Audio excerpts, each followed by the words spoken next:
बी मध्ये काय आहे बघा, संघर्षाची ठिकाणं. आता ही संघर्षाची ठिकाणं कोणती आहेत, तर सामाजिक आणि भावनिक. जीवन जगत असताना आणि ते व्यवस्थित जगता यावं यासाठी अनेक गरजा आपल्या निर्माण झालेल्या दिसून येतात. प्रत्येक मानवाच्या अनेक गरजा आहेत. मग त्या शारीरिक असतील, मानसिक असतील, भावनिक असतील, बौद्धिक असतील, सामाजिक असतील, व्यक्तिगत असतील. ह्या सगळ्या गरजा पूर्ण करता नाही आल्या तर ती व्यक्ती आक्रमक बनते. कारण त्या ठिकाणी ती व्यक्ती असमाधानी राहते आणि असमाधानी राहिल्यामुळं तिचं मानसिक आरोग्य अस्थिर होतं आणि त्याच्यामुळं तिचं अस्थैर्यपणा जो आहे तो अधिक प्रमाणामध्ये वाढतो. आणि मग हे जे स्थिरपणातून अस्थैर्यकडे जाते त्यावेळेला तिचा मानसिक ताण प्रचंड प्रमाणामध्ये वाढलेला दिसून येतो आणि मग या ठिकाणी मानसिक अस्वास्थ्य वाढीला लागतं. मग फक्त मानसिक अस्वास्थ्य वाढीला लागलं म्हणून तिथं थांबत नाही व्यक्ती, तर ती वैफल्याकडे जाते.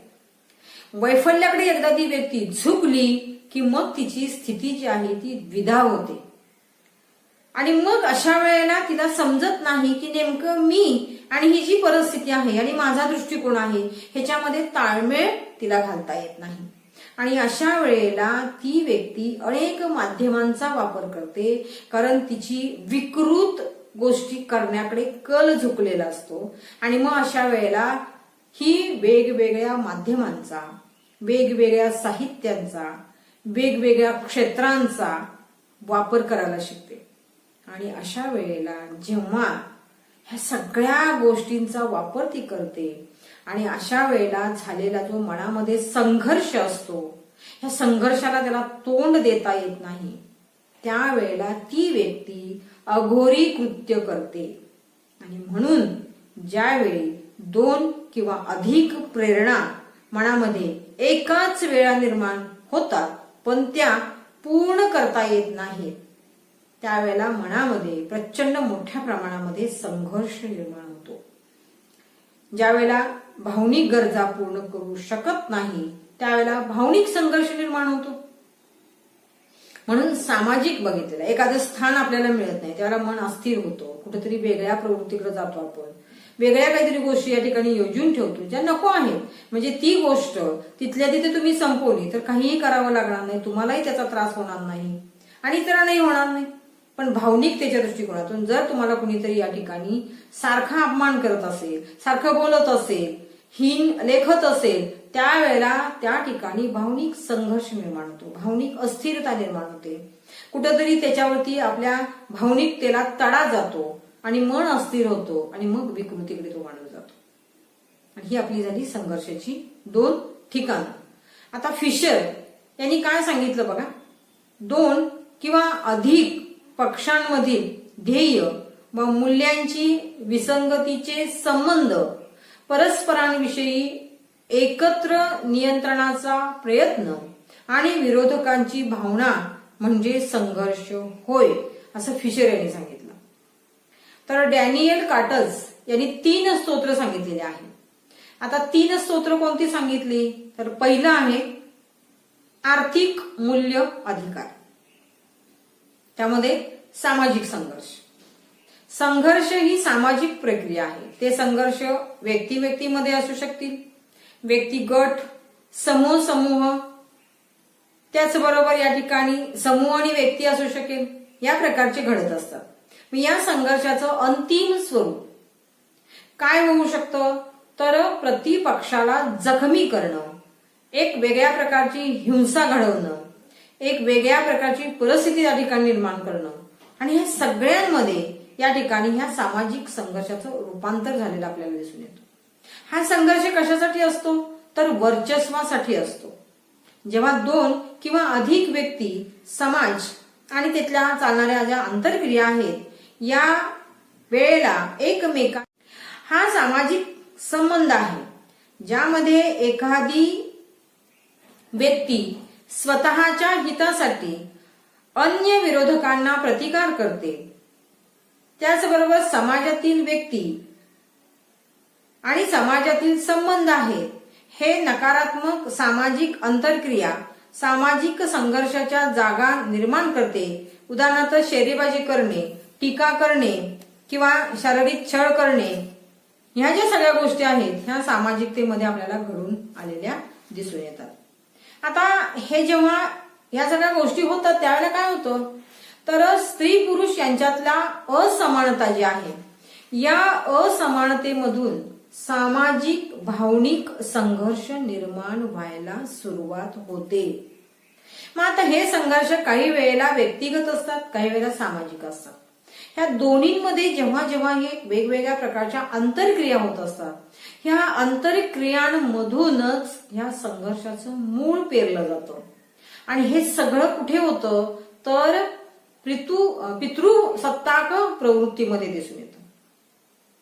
म्हणजे कुटुंबकर्ता जो आहे, पितृसत्ताक पद्धती जी आहे त्याच्यामध्ये आपल्याला दिसून येतो. आता या सामाजिक संघर्षाची कारणं कुठली आहेत, तर पहिलं आहे किंवा स्थळ कुठली आहेत, तर कारणं कुठली आहेत बघा. शेरेबाजी करणं, टीका करणं, एकतर्फी प्रेम करणं, जबाबदाऱ्या न पेलणं, अधिकाराचा गैरवापर करणं, स्पर्धा करणं. म्हणजे आपली कुवत बघायची नाही, आपली मानसिकता बघायची नाही, शारीरिकता सक्षम आहे की नाही, बौद्धिक सक्षम आहे की नाही, पण स्पर्धा करायची नाही. अशा वेळेला कुठेतरी सामाजिक संघर्ष करायचा. कामाचं ठिकाण जे आहे जिथं कनिष्ठ लोकांना वरिष्ठ लोक त्रास देत आहेत त्यावेळेला कुठेतरी विरोध केला, क्लॅशेस उडतात आणि त्याच्यामध्ये सुद्धा संघर्ष निर्माण होऊ शकतो. तो विकोपाला जाण्याची शक्यता सुद्धा नाकारता येत नाही. सार्वजनिक जागा ज्या आहेत, उदाहरणार्थ शाळा, बाजार, चित्रपटगृहे, अजून तुम्ही वेगवेगळी बाग बगीचा वगैरे ज्या आहेत त्या तुम्ही त्याच्यामध्ये ऍडिशनल करू शकता.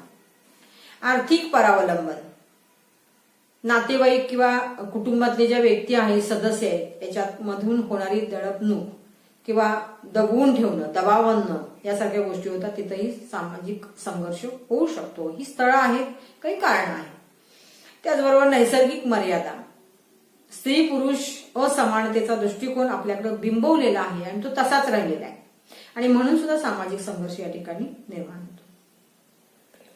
या ठिकाणी एकतर्फी प्रेम मध्ये तुम्हाला मगाशी मी एक सांगितलेले आहे की एकतर्फी प्रेम म्हणजे काय, तर मुलगा किंवा मुलगी यांच्यामधल्या जो प्रेम करतोय त्याची एकच बाजू आहे की ती व्यक्ती त्या व्यक्तीवरती प्रेम करते. म्हणजे त्या ठिकाणी कोणती आवड नाही, निवड नाही, भावना नाही, याची कुठलीही कदर करायची नाही किंवा स्वतःचं प्रेम त्या वेळेला त्या व्यक्तींवरती लादायचं अक्षरशः आणि आपल्याप्रमाणे तिनं त्या व्यक्तीनं वागावं, आपल्यावरती तिनं प्रेम करावं अशी अपेक्षा या ठिकाणी बाळगणं म्हणजे एकतर्फी प्रेम. म्हणजे मग उदाहरणार्थ इथं मी कशी म्हटलं की त्या एखाद्या मुलग्याचं मुलगीवरती प्रेम आहे, त्या मुलगीचं मुलग्यावरती प्रेम नाही. काही वेळेला मुलगीचं त्या मुलग्यावरती प्रेम आहे पण मुलग्याचं मुलगीवरती प्रेम नाही. आणि अशामधून सुद्धा फार मोठ्या घटना, जशी मी मगाशी एक सांगितली तुम्हाला, त्याच पद्धतीच्या अनेक घटना राजरोसपणे आज घडताना दिसून येत आहे. आणि मग अशा वेळेला त्या ठिकाणी एकाच व्यक्तीच्या पातळीवरती सुरू होणारं प्रेम किंवा जिच्यावरती ते लादलं जातं त्या व्यक्तीसाठी अतिशय क्लेशदायक, दुःखदायक हे तिच्यासाठी असतं किंवा त्याच्यासाठी सुद्धा ठरू शकतं.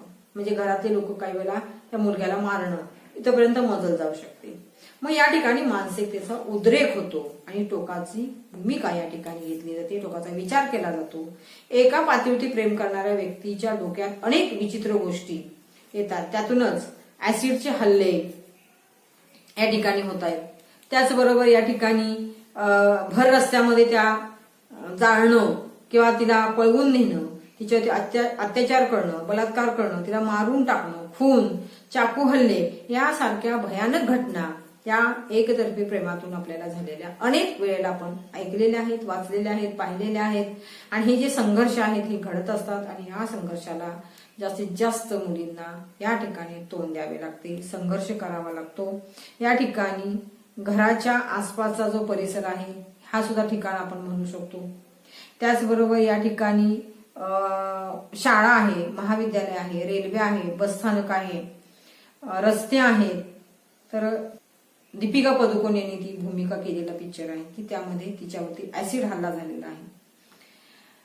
हा दुसरा मुद्दा आपल्याला अजून एक घेता येईल की हा जो संघर्ष निर्माण होतोय, सामाजिक संघर्ष, कौटुंबिक बेबनाव, कुटुंबातली पती पत्नी आहे त्यांच्या नात्यांमध्ये जेव्हा वाद, कलह, फार मोठ्या प्रमाणामध्ये विकोपाला जाणारी भांडणं होत असतात, या कलहामुळे स्त्रियांना तीव्र प्रकारच्या शारीरिक, मानसिक, भावनिक अशा विविध समस्यांना तोंड द्यावे लागत आहे, सामोरे जावे लागते. या सर्व संघर्षांमध्ये स्त्रियांना नमते घ्यावे लागते, माघार घ्यावी लागते, कारण तिनेच ते मानसिक जे क्लेश आहे, त्या समस्या आहेत, सहन करावे, हीच अपेक्षा समाजाकडून केली जाते. जेव्हा ती याला विरोध करते, नमते घेणार नाही असे चित्र दिसते, त्यावेळेला मात्र सर्व घरातल्या व्यक्तींना त्या संघर्षाला सामोरे जावे लागते. या कौटुंबिक कलहामधून सुद्धा काही वेळेला तिला जाळले जाते, तिचा खून केला जातो, तिला मारहाण केली जाते, तिला उपाशी ठेवलं जातं, शरीराला चटके दिले जातात, मुलगी झाली म्हणून तिच्यावरच दोषारोपण ठेवलं जातं, त्याच्यामधून तिला मग सोडचिठ्ठी देणं, तिचा घटस्फोट घेणं, तिच्यावरती संशय घेणं, तिला स्वतःला आत्महत्येसाठी प्रवृत्त करणं, अशा कितीतरी समस्यांना त्या मुलगीला, त्या स्त्रीला, त्या महिलेला तोंड द्यावं लागतं. तिसरा मुद्दा आहे नोकरी आणि कामाचं ठिकाण, म्हणजे ही संघर्षाची ठिकाण आहे. आता स्त्रिया पूर्वी घराच्या बाहेर पडत नव्हत्या म्हणूनही कमी लेखलं जात होतो. आज स्त्रिया बाहेर पडतात तरीही तिला कमी लेखलं जाते. म्हणजे नेमकी कोणती अवस्था पकडायची? आणि अशा वेळेला ती ज्या ठिकाणी काम करते, ज्या ठिकाणी ती सर्व्हिस करते, नोकरी करते, त्या ठिकाणी सुद्धा तिला कमी लेखलं जातं. आणि मग तिथले जे सहकारी वर्ग आहे हे कमी लेखण्याचं काम सतत करत असताना दिसून येतात. आणि त्यांचं जर शिक्षण हे अल्प असेल, त्या स्त्रीपेक्षा थोडेसे ते कमी शिकलेले असतील, तर त्यांना मात्र अधिक ते मानसिकतेला धक्का देणार असतं. आता या ठिकाणी जे सहकारी वर्ग आहे ते सतत काय करतात, तिला टाकून बोलणं, त्याचबरोबर त्यांच्या बरोबर शिकत असताना प्रशिक्षण घेते वेळेला सतत त्रुटी काढायच्या, त्यांच्या कामामधलं विविध कौशल्य, क्षमता याबाबत सतत नकारात्मकता किंवा त्या दृष्टिकोनातून पाहणं, सतत कमतरता दाखवणं, तिच्याशी चिडून बोलणं, तिला रागावणं, कमी लेखणं, अपमानित करणं, चार माणसांमध्ये छोट्याशा चुकीसाठी फार मोठ्यानं बोलणं किंवा त्रासदायक, स्वतः अगदी वेगळ्या पद्धतीनं आकांड तांडव करून बोलणं आणि त्रास होईल असं बोलणं, मग त्याच्यामध्ये शारीरिक, मानसिक, बौद्धिक ह्याच्यावरती सतत आघात करणं तिच्या, आणि त्याचा सगळा विपरीत परिणाम त्या स्त्रियांच्या एकूण कामावरती होतो. आणि काम करत असताना पुन्हा पुन्हा तिला बोलणी खावी लागतात, ती मानसिक दडपणाखाली राहते, आणि मग त्याचा सगळा विपरीत परिणाम तिच्या एकूण कामावरती होतो. तिच्या चुका घडतात आणि मग चुका झाल्या म्हणून परत तिला बोललं जातं, तिच्यावरती प्रचंड प्रमाणामध्ये दबाव आणला जातो. आणि मग या ठिकाणी ताणतणावाचं जे परिस्थिती आहे, त्या ताणतणावाची परिस्थिती निर्माण होते, वातावरण निर्माण होते, आणि त्याला रोजच तिला सामोरं जावं लागतं. मग तरुण मुलींच्या बाबतीत त्यांची लैंगिक छळवणूक होत असते, छेडछाड करणं, घरापासून कार्यालयापर्यंतचा जो प्रवास आहे तिथं विघातक अनुभव तिला येतात, आणि त्यावेळेला तिला काही वेळेला सामोरं जावं लागतं. त्याचबरोबर कार्यालयीन कामासाठी इतर ठिकाणी जाताना सुद्धा बरोबर असणाऱ्या सहकाऱ्यांबरोबरचं वर्तन जे आहे त्यांचं, ते तिला सुद्धा सहन करावं लागतं, कारण तिथं सुद्धा ती असुरक्षित असते. असुरक्षित राहून ती काम करते, कारण का तर इच्छा, बुद्धिमत्ता असून सुद्धा ह्या सगळ्या गोष्टी तिला सहन कराव्या लागतात. इतर सहकारी आपल्याबद्दल काय म्हणत असतील या मानसिक विचाराच्या खाली, तणावाखाली ती सतत राहते, आणि याचा परिणाम मात्र तिच्या संपूर्ण कामावरती होतो.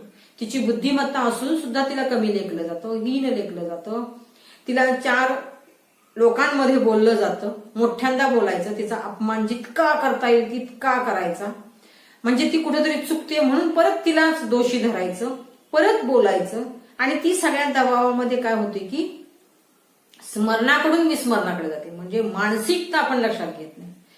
तुम्ही जर या ठिकाणी पॅवलॉव आणि बॅक्टेरियम याचा जर प्रयोग बघितला तर लक्षात येईल की त्या कुत्र्याला लाळ निर्माण होताना त्याला अन्न दिलं जातं, तेव्हा त्याचा परिणाम काय होतो बघा, की त्याच्या लक्षात येतं की या ठिकाणी बेल वाजणार आहे.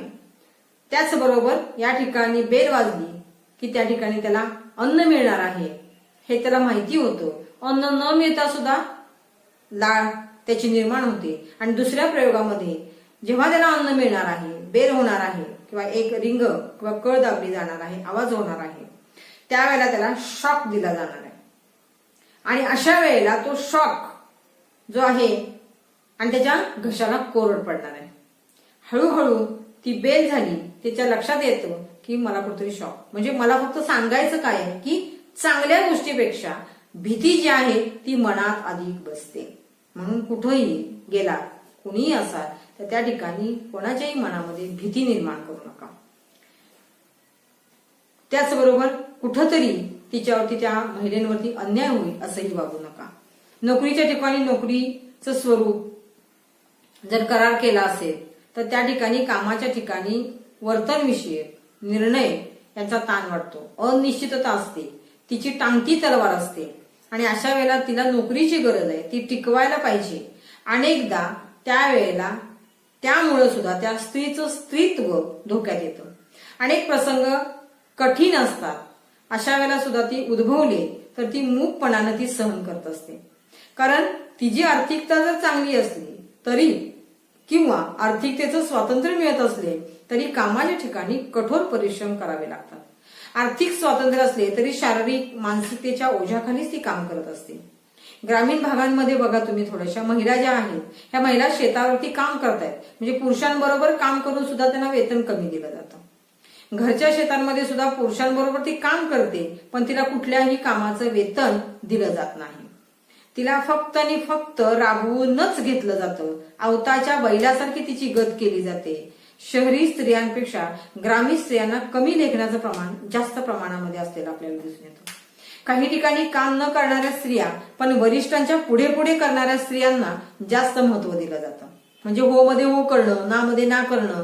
आणि हा सुद्धा एक प्रकारच्या चांगल्या आणि कष्टकरी प्रामाणिक स्त्रियांवरील अन्यायच म्हणावा लागेल. आता हा तुमच्या लक्षात येईल बघा, चॉक डस्टर हा एक सिनेमा आहे. या सिनेमाचं उदाहरण आपल्याला या ठिकाणी घेता येईल. नोकरी किंवा कामाच्या ठिकाणी अनेक व्यक्ती ज्या आहेत त्या मनमानी कारभार करतात आणि या मनमानी कारभार करण्यामुळे अनेक व्यक्ती बळी जातात. अनेक आरोप त्यांच्यावरती केले जातात. हे आरोप या ठिकाणी मात्र आपल्या कुटुंबासाठी ती स्त्री जी आहे ती सहन करते. पण जिथपर्यंत ती सहन होते आहे तिथपर्यंत ती करेल. तिथून पुढे मात्र तिच्या पलीकडच्या ज्या गोष्टी जातात आणि जेव्हा सहन होत नाही त्यावेळेला ती काय करते बघा, की तिचा जर शारीरिक दुखणी तिची वाढायला सुरुवात होतात, मानसिक दुखणी वाढायला सुरुवात होतात. काही वेळेला ती कुटुंबातल्या मुलांची आपली हत्या करते, आत्महत्या करायला प्रवृत्त होते. परवा तुम्ही एखाद्या बातमीमध्ये ऐकलेलं आहे बघा, की 2 छोट्या छोट्या मुली आणि एक मुलगा या तिघांना घेऊन त्या आईनं आत्महत्या केली. म्हणजे ह्या सगळ्या भीषण समस्या ज्या आहेत ह्या भीषण समस्या भारतामध्ये कमी न होता आज वाढत चाललेल्या दिसून येत आहेत. आणि यांना स्त्रिया प्रचंड मोठ्या प्रमाणामध्ये बळी जाताना दिसून येत आहेत. मुली आहेत, लहान मुली आहेत, महाविद्यालय स्तरावरच्या मुली आहेत.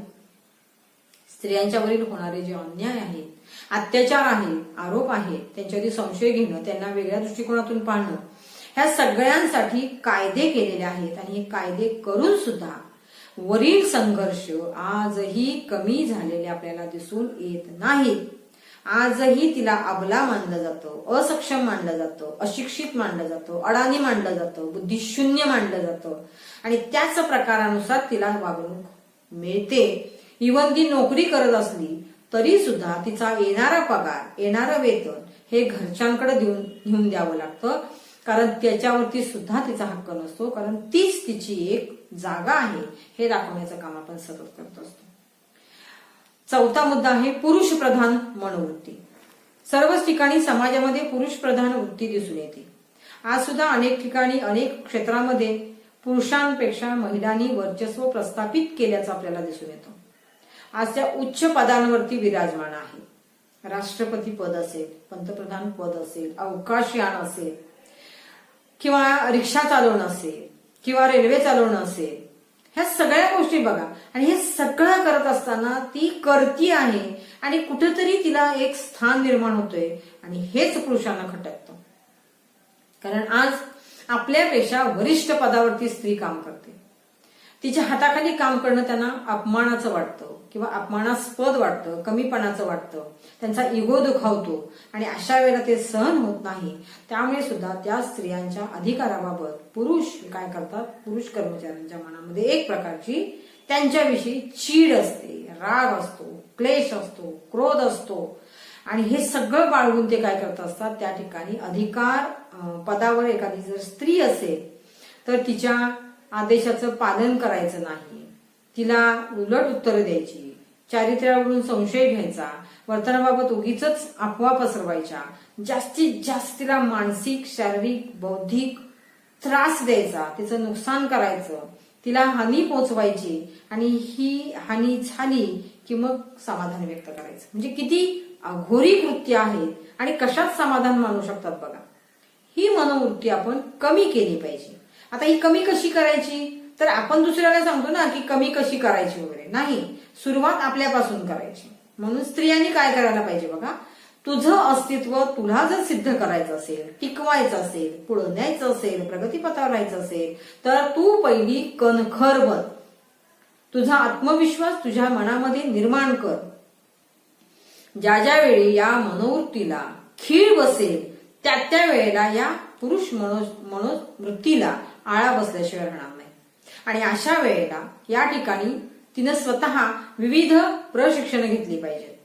सुरक्षिततेच्या दृष्टिकोनातून तिनं काय केलं पाहिजे की आत्मसंरक्षण, आत्मबल वाढवलं पाहिजे, आणि अजून प्रगतीपथाकडे तिनं गेलं पाहिजे, आणि आपली सिद्धता दाखवून दिली पाहिजे. भारतामध्ये ही पुरुष प्रधान संस्कृती पूर्वीपासून आहे, आणि त्यामुळे मुलगा, मुलगी, पत्नी या नावामध्ये पित्याचं नाव असतं, पण आईचं नाव नसतं. आज आपल्याला यामध्ये बदल झालेला दिसून येतो की आपल्या सुद्धा आईचं नाव त्या ठिकाणी आपण आज लावतो आहोत. म्हणजे या ठिकाणी आईचं नाव ही मुलांच्या नावामध्ये सगळ्या क्षेत्रांमध्ये आज आपल्याला लावलेलं दिसून येतं. अनेक अधिकार झाले, हक्क झाली, कर्तव्य झाली, याबाबत तिला समान दर्जा आज मिळताना आपल्याला दिसून येतो. त्यामुळं या पुरुष प्रधान मनोवृत्तीमध्ये सुद्धा फरक पडलेला दिसून येत आहे. 5वा आहे युद्ध, दंगली, सामाजिक असुरक्षिततेची स्थिती. जागतिक आरोग्य संघटनानुसार धमकावणे, इजा करणे, मृत्यू व्हावा अशा प्रकारच्या मानसिक हानी किंवा मानसिक प्रवृत्ती तिची व्हावी अशा प्रकारच्या शारीरिक अपंगत्व तिला यावं, या उद्देशाने स्वतः विरुद्ध किंवा एखाद्या व्यक्तीविरुद्ध, एखाद्या समूहाविरुद्ध, एखाद्या समाजाविरुद्ध केलेला शारीरिक किंवा मानसिक बळाचा किंवा सामर्थ्याचा वापर करणं म्हणजे हिंसा किंवा हिंसाचार होय. आता या हिंसा का होतात, तर पुरुष आणि स्त्री असमानता दिसून येते, असुरक्षितता दिसून येते, नातेसंबंध यामुळे अनेक कारण, हिंसा किंवा असमानता यांचा जवळचा संबंध आपल्याला दिसून येतो. पण हे कारण आहे मुली, स्त्रिया या विविध प्रकारच्या हिंसेला बळी पडताना दिसून येत आहेत, आणि अशा वेळेला त्यांचं प्रमाण आज आपल्याला वाढलेलं दिसून येत आहे. सामाजिक असुरक्षित वातावरणामुळे अगदी लहान वयातील मुलींपासून मोठ्या स्त्रियांपर्यंत ह्या लैंगिकतेच्या वर्तनाच्या मुळे अनेक वेळेला बळी पडलेले आपल्याला दिसून येतात. यामध्ये तरुण वयोगटातील किंवा प्रौढ वयोगटातील व्यक्तींच्या लैंगिक अत्याचाराला लहान मुलींवरती दबाव टाकला जातो, आणि तिला खाऊचं आमिष दाखवलं जातं, आणि तिच्यावरती लैंगिक अत्याचार केला जातो. म्हणजेच बालकाशी या प्रकारचं जर वर्तन होत असेल तर ते दुवर्तन होय. म्हणून बाल संरक्षण निधी 1966 अहवालामध्ये नमूद करण्यात आलं. म्हणजे बाल संरक्षण निधी 1966 अहवालामध्ये आपल्याला नमूद केलेलं दिसून येतं की बालकाबरोबर शारीरिक, मानसिक, लैंगिक, भावनिक छळ केले जातात, हेच हिंसक वर्तन होय. वर्तमानपत्रातून रोज अनेक घटना आपण वाचत असतो. आज आपण सर्वजण शिक्षित आहोत, सुशिक्षित आहोत, पण सुजाण झालेलो नाही. म्हणजे जोपर्यंत तुम्हाला चांगली जाणीव आणि मनामध्ये एक चांगली मनोवृत्ती निर्माण होत नाही, तो बदल होऊ शकत नाही, मग अनेक कायदे जरी केले किंवा अनेक अंमलबजावणी केल्या, अनेक योजना केल्या, तरी त्या शून्य ठरतील. आणि म्हणून अजून त्याच्यामध्ये कायदे जे आहेत ते अजून कडक केले पाहिजे. निश्चितपणानं सामाजिक स्तरावरचा जो संघर्ष आहे, हा संघर्ष आपल्याला कमी करता येईल आणि चांगला समाज या ठिकाणी आपल्याला निर्माण करता. दुसरा आहे भावनिक संघर्ष. विसंगत भावनांमधील बेसुरेपणाची स्थिती म्हणजे भावनिक संघर्ष होय. भीती, राग, उपेक्षा, अपराध, द्वेष, विश्वास, जबाबदारीत्व, स्पष्टता नसणे, मर्यादित स्त्रोत, आवडीच्या बाबी यामुळे भावनिक संघर्ष जास्तीत जास्त प्रमाणामध्ये निर्माण होतात.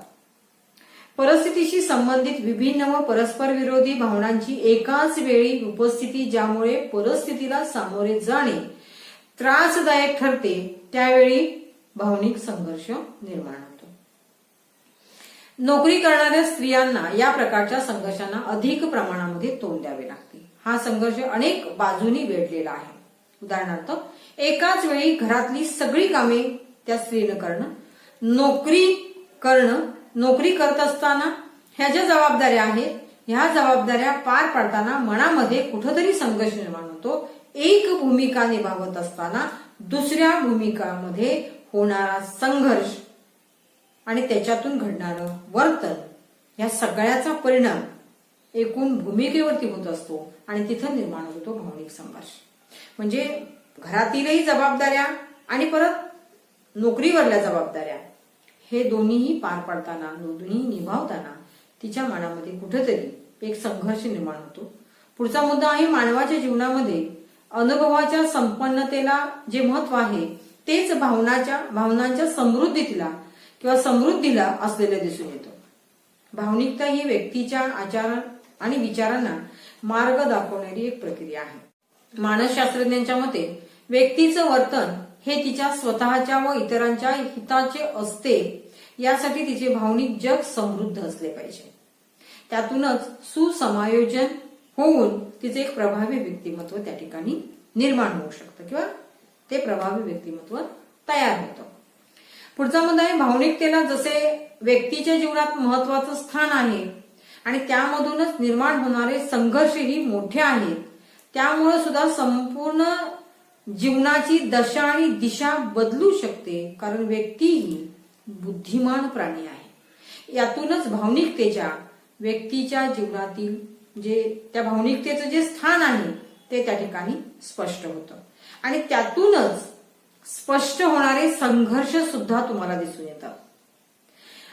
स्वजातीय, स्वनियंत्रण, सहसंवेदना, अभिप्रेरण, उच्च कोटीच्या क्षमतांचा समन्वय किंवा समुच्चय, संग्रह ह्या भावनिकतेमध्ये होत असतो. भावनिक संघर्षाची अनेक क्षेत्र आहेत. लिंग भावनेवर आधारित भावनिक संघर्षाचा विचार करताना यामध्ये अनेक बाजू, अनेक पदर यामध्ये सामावलेले दिसून येतात. स्त्रियांबाबतीत विचार केला तर ती फार भावनिक आहे असा विचार होतो. त्यातूनच तिचे वाढणारे संघर्षही अधिकच आहेत. प्राचीन काळापासून स्त्री पुरुष यांच्या तुलनेत स्त्रीला अनेक भावनिक क्षेत्रे आहेत आणि या भावनिक क्षेत्रांमधल्या या भावनिकतेची आदर्श स्थिती एका स्त्रीमध्ये आपल्याला पाहावयास मिळते. उदाहरणार्थ, घरात एकाच वेळेला अनेक भूमिका निभावणारी स्त्री आपल्या समोर आहे. सगळ्यांच्याच घरामध्ये आहे बघा. ती मुलांचं संगोपन करते, घरातील सर्व सदस्यांच्या सोयी सुविधा, त्यांच्या गरजा सांभाळून हसत खेळत ती काय करत असते, उत्साहानं काम करत असते. आणि काम करत असताना आपली नोकरी सुद्धा, आपला व्यवसाय सुद्धा ती चांगल्या पद्धतीनं सांभाळत असताना आपल्याला दिसून येते. हे झालं भावनिक संतुलनाचं उत्तम उदाहरण. भावनिक संघर्षाची क्षेत्र कुठली आहेत? म्हणजे आता हे घर सांभाळते, घरातल्या सगळ्या लोकांची मनं सांभाळते, त्यांच्या सगळ्या गरजा सांभाळते, प्रत्येकाला म्हणजे जर म्हातारी माणसं घरामध्ये असतील तर त्यांच्या सुद्धा सगळ्या जबाबदाऱ्या ती पार पाडते आणि उत्तम म्हणजे तिचा व्यवसाय ती चांगली सांभाळते. म्हणजे हे झालं भावनिक संतुलन. मग भावनिक संघर्ष केव्हा निर्माण होतो? तर भावनिक संघर्षाची काही क्षेत्र आहेत. त्याच्यामध्ये पहिलं आहे कौटुंबिक क्षेत्र, अभिरुची क्षेत्र, सामाजिक राजकीय क्षेत्र, अभिवृत्ती क्षेत्र, कामाची ठिकाणं, शारीरिक भावनिक मानसिक क्षेत्र, आरोग्यविषयक क्षेत्र, धार्मिक क्षेत्र, मूल्य संवर्धन क्षेत्र. मग ह्याच्यामध्ये प्रवासाची साधनं आहेत, रस्ता आहे, म्हणजे गर्दीच्या ठिकाणी सुद्धा काही वेळेला वाईट अनुभव येऊ शकते, म्हणजे तिथं तिला भावनिक संघर्षाला पुढे म्हणजे जाते ती. लिंग भूमिकेनुसार स्त्री पुरुष मुले मुली ही सतत वेगवेगळ्या संघर्षाशी सामना करत असतात. भावनिकतेच्या बाबतीमध्ये मात्र हा संघर्ष अधिक त्रासदायक असतो, क्लेशदायक असतो, कारण भावनिक संघर्षाचा संदर्भ स्पष्ट दिसत नाही, कारण तो अमूर्त असतो. संघर्ष क्षेत्राचा भावनिकतेच्या बाबतीत जर विचार करायचा असेल तर त्यामध्ये तुम्ही समोरच्या व्यक्तीला कशा प्रकारे प्रतिसाद देता, त्यावेळी तुमची कृती कोणती असेल, त्यामधील होणाऱ्या आंतरक्रिया स्वतःशी आणि इतरांशी कोणत्या प्रकारे करतात याचा विचार करावा लागेल. आणि मगच तुमच्या लक्षात येईल की भावनिकतेवर आधारित असतात परंतु भावनिकतेवर परिणामही करत असतात ही जी सगळी क्षेत्र आहेत ते. कुटुंबामध्ये अनेक जबाबदाऱ्या पार पडत असताना स्त्री त्या पार पाडते, पण निर्णय पुरुष घेतात. अशा वेळेला स्त्रियांना या ठिकाणी संघर्ष मनामध्ये त्यांच्या निर्माण होतो. उच्च शिक्षित स्त्रिया नोकरी करतात, पण त्याही ठिकाणी त्यांना कुठल्याही प्रकारचे अधिकार निर्णय दिले जात नाही. आणि मग आपल्या लक्षात येईल की हे जे संघर्ष भावनिक दृष्टिकोनातून संघर्ष का वाढतात, तर पहिलं क्षेत्र आहे कौटुंबिक किंवा कुटुंब.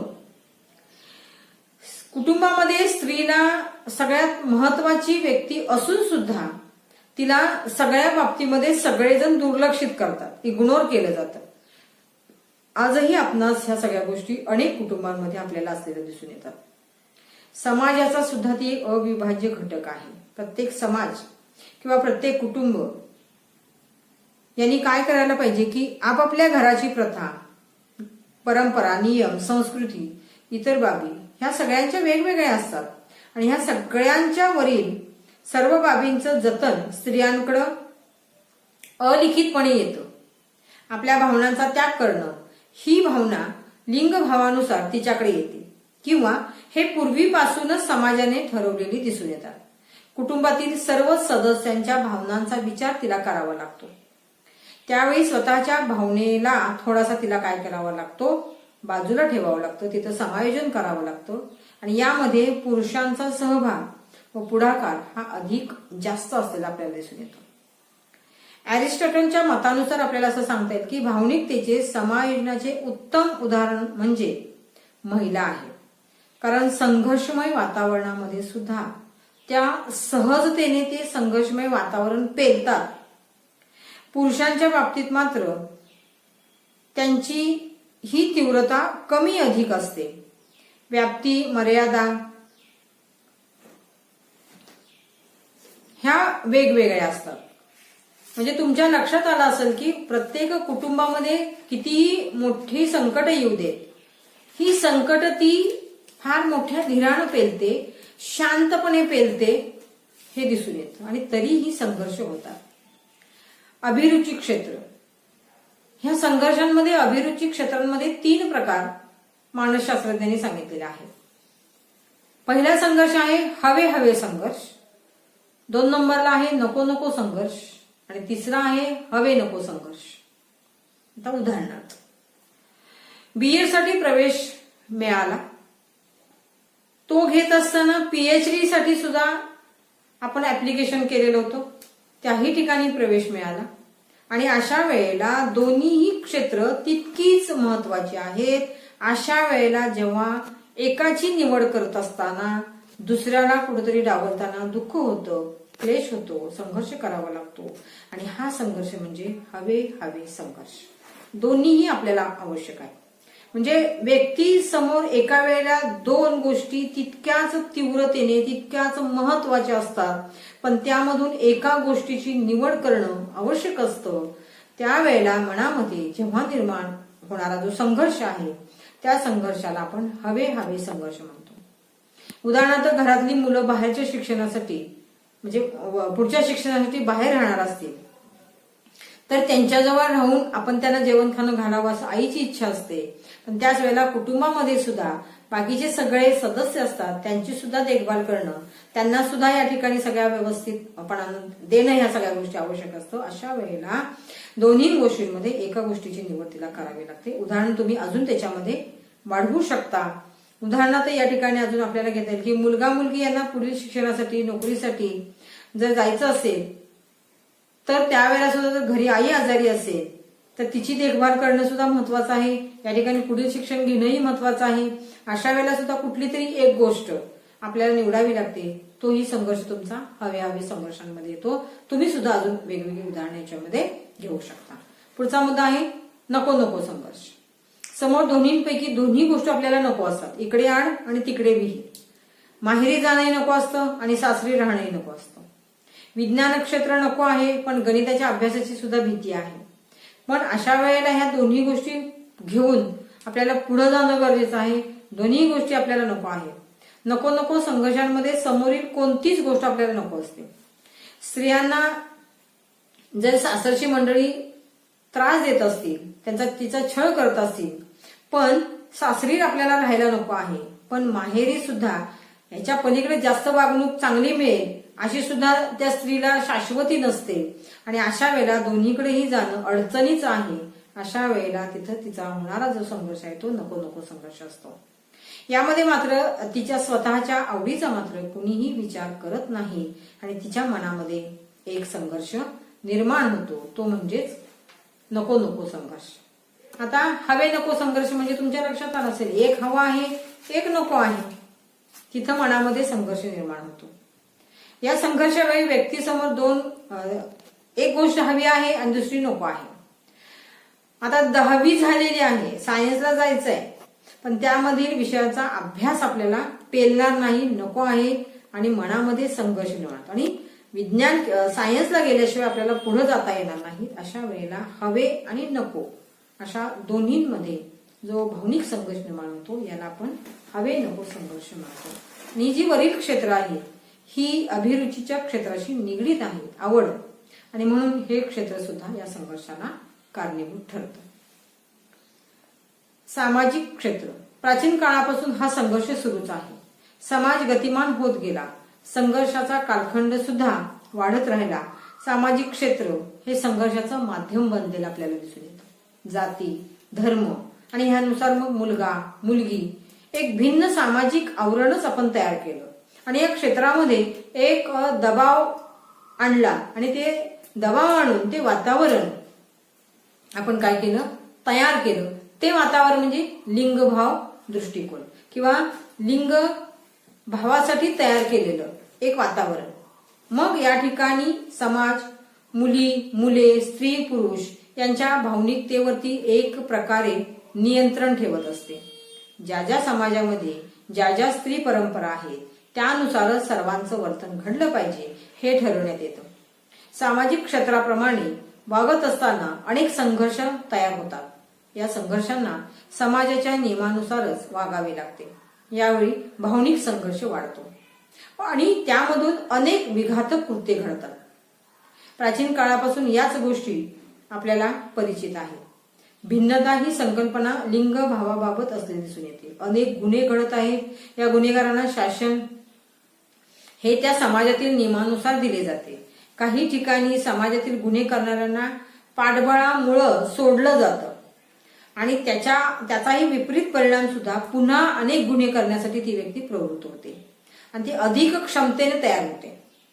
आणि मग अशा वेळेला या ठिकाणी आपणास काही होणार नाही, कारण कायदे हे कागदपत्र प्रसंग यांचे पुरावे मागतात आणि ते जर व्यवस्थित नसते तर ती व्यक्ती सही सलामत सुटते. हे याचा अभ्यास मात्र चांगला केला असतो. चांगल्या गोष्टीचा अभ्यास करायला मात्र तिच्याकडे वेळ नसतो, पण या गोष्टी करायला मात्र तिच्याकडे वेळ असतो.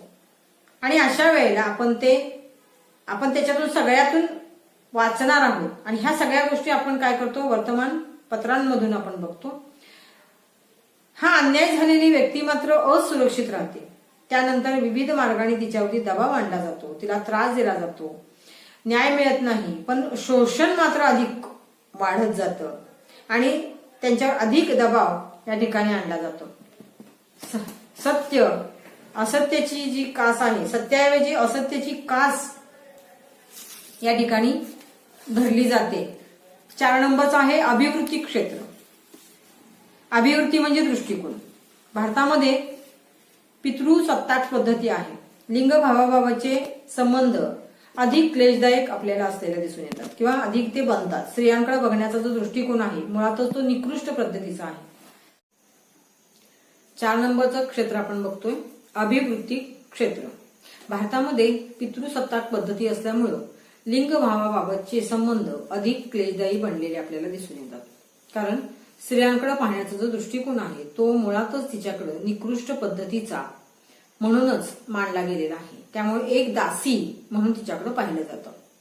अनेक स्त्रिया या संघर्षांना तोंड देताना दिसत आहेत. स्त्री आणि तिच्या बाबतच्या सर्वच बाबी समाजाने ठरवूनच ठेवलेल्या आहेत. त्यामुळे इतिहासाची जर पानं चाळायची असेल तर आपल्याला त्या दृष्टिकोनाबाबतची संपूर्ण माहिती आपल्याला मिळते. उदाहरणार्थ सती जाणं, स्त्रियांनी सती जाणं, विधवा जीवन जगणं हे एखाद्या अंधाऱ्या खोलीतच ती व्यतीत करत असे.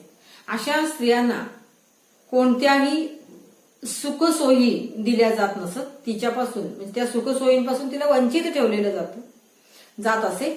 बालविवाह करणं, बालविवाहानंतर जर विधवा झाली तर त्या विधवेचं जीवन तिनं मरेपर्यंत जगणं, त्याचबरोबर तिला मारहाण करणं, शारीरिक मानसिक तिचा छळ करणं, कारण तीच सगळ्या या गोष्टींना कारणीभूत असलेली मांडला आहे. म्हणून मुलींचा जो जन्म आहे तो मुलीचा जन्मच जणू तिचा दोष आहे आणि तो दोष हा स्त्रीचाच आहे असं एक मांडलेलं आहे. उदाहरणार्थ याच्यामध्ये अजून एक घेता येईल. जर एखाद्या स्त्रीला मूल होत नसेल तर दोष हा स्त्रीला दिला जातो. त्याचबरोबर एखादी अशुभ घटना जर घडली तर ती सुद्धा घटना तिच्यामुळेच घडली असं खापर तिच्या नावानं फोडलं जातं. अशा अनेक अभिवृत्ती आज आपल्या समाजामध्ये असलेल्या दिसून येतात आणि ह्या सगळ्यांनाच त्या स्त्रीला या भावनिक संघर्षाला तोंड द्यावे लागते. अगदी मुलगी आहे हे जर पोटामध्ये असताना जर समजलं तर भ्रूण हत्येपासून तिच्यावर अन्याय सुरू होतो. उदाहरणार्थ तिला उपाशी ठेवणं, तिला मारहाण करणं किंवा तिला कोणत्याही गोष्टीमध्ये तिची दखल न घेणं यासारख्या सगळ्या गोष्टींचा पगडा जो आहे तो आपल्याला या अभिवृत्ती क्षेत्रामध्ये म्हणजेच दृष्टिकोनामध्ये दिसून येतो आणि फक्त तिला दुय्यम स्थानच तिचं आहे किंवा तिला दिलं जावं ही या क्षेत्रामध्ये आपल्याला असलेली गोष्ट दिसून येते. अनेक समाज सुधारक यासाठी पुढे आलेले आहेत. या समाज सुधारकांनी या दृष्टिकोनामध्ये बदल करण्याचे अनेक प्रयत्न केले. त्यांनी नवीन विचार प्रवाह, नवीन दृष्टिकोन, नवीन प्रयत्न, नवीन बदल आणले. आजही हे बदल झालेले आहेत. म्हणजे उदाहरणार्थ सती जाणं ही जवळजवळ जी प्रथा होती ती पूर्ण नष्ट झालेली आहे. विधवांचा विवाह जो पुनर्विवाह केला जातो, त्याचबरोबर मुलींच्या लग्नाचं वय आज आपण वाढवलेलं आपल्याला दिसून येतं. आणि हे सगळे जे बदल आहेत ह्या काही समाज सुधारकांनी पुढे होऊन हे नवीन विचार प्रवाह समाजामध्ये आणले आणि एक वेगळ्या दृष्टिकोनातून या स्त्रियांकडे बघण्याचा एक पायंडा घालूया म्हणूया आपण की घातला. आणि तरी सुद्धा आज फारशी परिस्थिती बदललेली आपल्याला दिसून येत नाही. लिंगभावाप्रमाणेच तिला वागणूक दिली जाते आहे, तिच्यावरती अन्याय होतो आहे किंवा त्याचं प्रमाण आज जास्त वाढलेलं आपल्याला दिसून येत आहे. मग तिच्याकडे बघत असताना ती दासी आहे, मगाशी आपण म्हटलं त्या पद्धतीनं तिला हीन लेखलं जातं, कमी लेखलं जातं, दुय्यम स्थान दिलं जातं आणि अशा सगळ्या अभिवृत्तीमधून तिच्याकडे पाहिलं जातं आणि त्याच्यातून तिचं शोषण केलं जातं. पुढचा मुद्दा आहे आरोग्यविषयक क्षेत्र. प्रत्येक कुटुंबाची काळजी घेणारी, मुलांचं चांगलं व्यवस्थितपणानं संगोपन करणारी ही फक्त आणि फक्त स्त्री असते आणि ती सतत कुटुंबामधल्या सर्वांच्याच आरोग्याच्या बाबतीमध्ये सतर्क असते आणि म्हणून तिच्या आरोग्याबाबतीत मात्र ती संपूर्णपणे स्वतःकडे दुर्लक्ष करते, कारण ती स्वतः कधीही स्वतःची काळजी घेत नाही. आणि अशा वेळेला तिचं जे आरोग्य आहे मग शारीरिक मानसिक दृष्टिकोनातून ती कमकुवत बनत जाते. आणि याचा सगळ्याच गोष्टीचा खोलवर परिणाम तिच्या शारीरिकतेवरती, मानसिकतेवरती, बुद्धिमत्तेवरती होतो. आणि मग विविध शारीरिक आजार तिला जडतात आणि त्या आजाराने ती ग्रस्त होते. अगदी 35व्या वर्षापासूनच तिची शारीरिक क्षमता आपल्याला कमी कमी होताना दिसून येते. आज विज्ञानाने एवढी मोठी प्रगती केलेली आहे की मृत्यूदर कमी झाला आणि जन्मदर वाढला, तरीही आज या सगळ्याच गोष्टीतून ती काय करते, स्वतःच्या आरोग्याबाबतीत मात्र दुर्लक्ष केल्यामुळं ती पुरुषांपेक्षा लवकर थकते. कारण तिचा जो आहार आहे या आहारांच्या बाबतीमध्ये सुद्धा ती सतर्क असत नाही, ती त्याही ठिकाणी दुर्लक्ष करते. म्हणजे घरात सगळ्यांना अगोदर जेवण वाढणं आणि नंतर सगळं घरातलं काम संपल्यानंतर ते जेवणं, आणि काही वेळा जर जेवण संपलं असेल तर काहीतरी खाणं आणि त्याच्यावरती भागवणं, अशाही काही गोष्टी तिच्याकडून घडतात. आणि या वेळेला ती काय करते की तिचा सगळ्या गोष्टीचा परिणाम तिच्या शारीरिक क्षमतेवरती होतो. आणि मग ह्या शारीरिकतेचा इतर सर्वच घटकांवरती हळूहळू परिणाम होतो आणि ती विविध आजारांना बळी पडते. कारण तिच्या ज्या भावनिकतेचा कोणीही विचार करत नाही, अशा वेळी स्त्रीनेच स्वतःच्या आरोग्याकडे स्वतः लक्ष दिले पाहिजे. कारण स्वतः ती जर व्यवस्थित असेल तर कुटुंब व्यवस्थित राहणार आहे. आणि ह्या सगळ्याच कारणांना ही जर म्हटलं आपण की आरोग्याविषयीचं जे आहे क्षेत्र, त्याच्यासाठी मात्र ती जबाबदार आहे असं म्हणावं लागेल. कारण हा संघर्ष जो आहे तो तिलाच करावा लागतो आणि तिचं जे दुखणं आहे, तिचा जो आजार आहे त्याला सुद्धा तिलाच बळी पाडावं लागतं. आणि म्हणून तिनं थोडंसं या बाबतीमध्ये जबाबदारी घेणं गरजेचं आहे. पुढचं क्षेत्र आहे मानसिक क्षेत्र. कुटुंबामधल्या क्षेत्रांमध्ये किंवा कुटुंबातले जे क्षेत्र आहे त्याचा अनेक क्षेत्रांचा परिणाम या स्त्रियांवरती होत असतो आणि त्या वेगवेगळ्या प्रकारचे अन्याय या कुटुंबामध्ये होत असतात. अनेक हिंसेला ती बळी पडते आणि मग किंवा तिला त्यासाठी भाग पाडलं जातं. उदाहरणार्थ तिच्याकडे जाणून बुजून दुर्लक्ष करणं, तिचं लैंगिक शोषण करणं, यासारख्या घटना घडल्यामुळं तिच्या मानसिकतेवरती फार मोठा आघात होतो, ताण येतो. कारण घरातील पुरुषच सर्व गोष्टी ठरवत असतात, म्हणजे निर्णय सगळे त्यांचे असतात. काही वेळेला तिच्या चारित्र्यावरती सुद्धा संशय घेतला जातो, म्हणजे त्यामुळे ती अधिकच खचते आणि त्याचाही परिणाम तिच्या मानसिकतेवरती होत असतो. घरातील सर्व व्यक्ती तिला टोचून बोलतात, मारहाण करतात, उपाशी ठेवतात. आर्थिक बाबतीमध्ये सुद्धा तिला हीन लेखलं जातं. घरातली कामं सगळी तिनं जी आहे ती तिनं करायची अशी एक अपेक्षाच ठेवलेली असते, जणू त्यांनी ठरवूनच ठेवलेलं असतं. आणि मग ही अपेक्षा पूर्ण केली तर फारसा परिणाम होत नाही, पण जर तिनं नाही पूर्ण केली तर मात्र तिचे आघात वाढतात. आणि अशा वेळेला तिची स्वतःची मुलं सुद्धा तिला या ठिकाणी बोलताना काही वेळा दिसून येतात. आणि मग तिच्या या आघातामुळे तिचं मानसिक संतुलन बिघडतं. या मानसिक छळाचा परिणाम म्हणजे तिचं भावनिक शोषण या ठिकाणी होऊ लागतं. आणि हे भावनिक शोषण हे फार मोठं आव्हान तिच्या समोर असतं. अशा वेळी भावनिक संतुलन राखणं अशक्य आहे. आज जवळजवळ 75 ते 85% स्त्रिया या विविध मानसिकतेच्या समस्यांना तोंड देताना आज आपल्याला दिसत आहे. आज सर्वच कुटुंबामध्ये शिक्षण घेणारे आहेत, सज्ञान आहेत, पण सुजाण नाहीये. आणि म्हणून सुद्धा ही परिस्थिती तिच्यावरती आलेली आपल्याला दिसून येते, फारशी बदललेली नाही.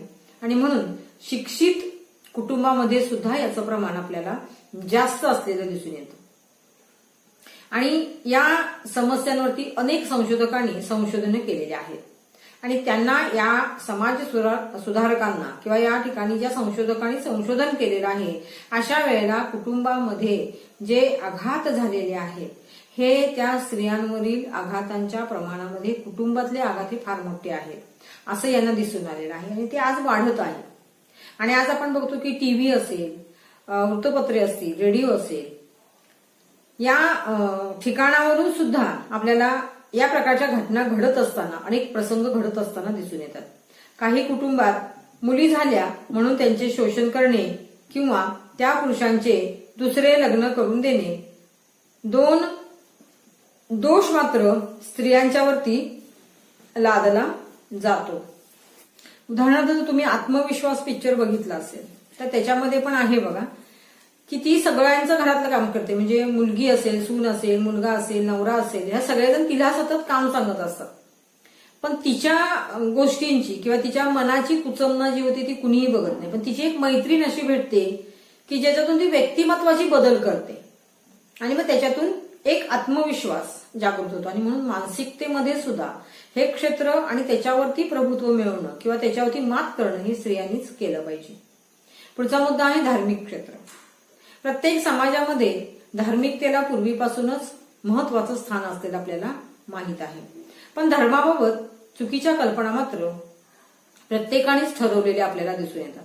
उदाहरणार्थ धर्माचा आधार घेऊन स्त्रियांना कमी लेखणे, तिला हीन दर्जा देणे, तिला कोणत्याही धार्मिक कार्यांमध्ये सहभागी होऊ न देणे, मंदिरात प्रवेश नाकारणे, पूजेचा मान न देणे, ग्रंथसंपदा वाचू न देणे, नैवेद्य करण्यास मनाई करणे, पूजेला जात असताना ती जर आडवी आली तर तिला शिक्षा करणे, या धार्मिक क्षेत्रातील भावनिक संघर्षाला उत्तर देण्याची खरी सुरुवात 21व्या शतकात खऱ्या अर्थाने सुरुवात झालेली आपल्याला दिसून येते. प्रयत्न पूर्वीपासूनच होत होते. यामध्ये अनेक समाज सुधारकांनी खूप प्रयत्न केले आहेत. अनेक रूढी परंपरा बंद केल्या. यामध्ये प्रामुख्याने बालविवाह, सती जाणे, विधवांचा पुनर्विवाह, जातीबाह्य विवाह या समस्या समोर होत्या. त्यामध्ये बदल केले. बऱ्याच गोष्टी बंद झाल्या. तिला मान सन्मान देण्यास सुरुवात झाली. परंतु म्हणावे असे यश आजही आपल्याला येत नाही, आलेले नाही. यासाठी स्त्रियांनाच थोडंसं झगडावं लागणार आहे, लढावं लागणार आहे. यामध्ये प्रामुख्याने शनी शिंगणापूरची पूजा करण्यासाठी आणि प्रवेशासाठी फार मोठ्या प्रमाणामध्ये स्त्रियांनी लढा दिलेला आपल्याला परिचित आहे. त्यांनी या बाबतीमध्ये यश मिळवलेलं आहे हेही आपल्याला माहिती आहे. अजून एक दुसरं उदाहरण आपल्याला देता येईल की कोल्हापूरची महालक्ष्मी. या कोल्हापूरच्या महालक्ष्मी मंदिरामध्ये सुद्धा स्त्रियांना पूजा करायला किंवा गाभाऱ्यामध्ये प्रवेश नाकारला जात होता. आणि त्यावेळेला सुद्धा स्त्रियांनी काय केलेलं आहे, आंदोलन केलेलं आहे. आणि एक धार्मिक जी क्षेत्र आहेत या धार्मिक क्षेत्रामध्ये त्यांनी काय केलेलं आहे, प्रवेश केलेला आहे. पण आज काही ठिकाणी अजूनही तिला प्रवेश नाकारला जात आहे. तिच्यावरती भावनिकतेचा संघर्ष आजही वाढत असताना दिसून येत आहे. स्त्रियांना ही कामे करण्यासाठी अपवित्र मानलं जात आहे. आणि मग धार्मिक क्षेत्र सुद्धा तिचं हे काय आहे, एक लिंगभेदासाठी कारणीभूत असलेलं क्षेत्र आहे. 8वा मुद्दा आहे मूल्यविषयक क्षेत्र किंवा मूल्य संवर्धन क्षेत्र. मानवाचा विकास हा भौतिक सुविधा आणि सामाजिक धारणा यातून होत असतो. आज सगळ्याच ठिकाणी जर आपण बघायला गेलो तर या भौतिक सोयी सुविधा काय झालेल्या आहेत, वाढलेल्या आहेत. मात्र या ठिकाणी या भौतिक सोयी सुविधा वाढल्या तरी सुद्धा या ठिकाणी त्या स्त्रियांकडे मात्र दुर्लक्ष होताना दिसत आहे. काही मूल्यांचं जतन केलं तर काही मूल्यांचं पतन केलेलं आपल्याला दिसून येतं. सामाजिक धारणेमध्ये सुद्धा काही बदल झालेले आहेत. उदाहरणार्थ तंत्रज्ञान युगामध्ये प्रत्येक घरामध्ये यंत्रानं कामं केली जाऊ लागली. पण काही स्त्रिया ह्या घरी कामं स्वतःच करतात. आणि पुढील येणाऱ्या पिढीतील जी स्त्री घरी येणार आहे म्हणजे सून म्हणून असेल, तिनं काय करायचं की तिनं सुद्धा ही यंत्र वगैरे जे आहे ती वापरायची नाहीत.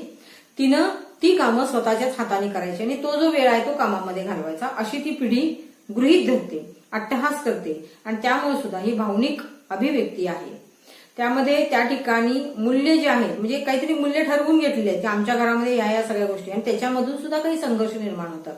आणि म्हणून मूल्य संवर्धन क्षेत्रामधून सवयी, पोशाख, दैनंदिन जीवन इत्यादींमध्ये सुद्धा आपल्याला संघर्ष निर्माण झालेला दिसून येतो. हा संघर्ष भावनांच्या विकासासाठी धोकादायक ठरत असतो.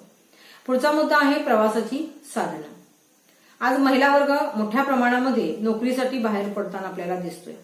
त्यावेळी प्रवासाची साधनं ही त्यांच्यासाठी वेगवेगळी असलेली दिसून येतात.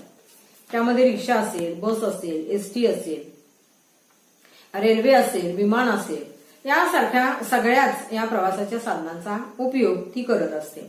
या साधनांमध्ये स्त्रियांसाठी राखीव जागा ठेवलेल्या आपल्याला माहिती आहेत. आपण बसने प्रवास करतो त्याच्यामध्ये महिलांसाठी राखीव म्हणून एक बोर्ड लिहिलेला आपल्याला दिसून येतो. त्या जागेवरती पुरुष बसतात आणि त्यावेळेला सुद्धा एक मोठा संघर्ष त्या ठिकाणी निर्माण होतो, एकतरी कंडक्टर आणि त्या महिला.